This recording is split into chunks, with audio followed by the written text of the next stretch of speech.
Cebu Auto Show has been driven to elevate the region's automotive industry to greater heights. Through its premium and world-class expositions, CAS has doubtlessly united industry players, investors, and consumers alike in realizing a more progressive and inclusive automotive scene.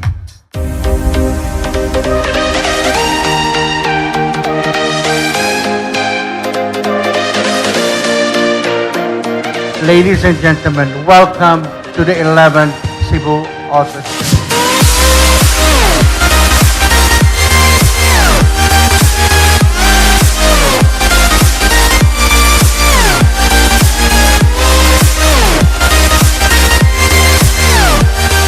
If you have family members, little boys, little girls, this could also be a point of bridging the hobby and also the car life between us and them, and also a form of bonding between your family with your kids and dads alike.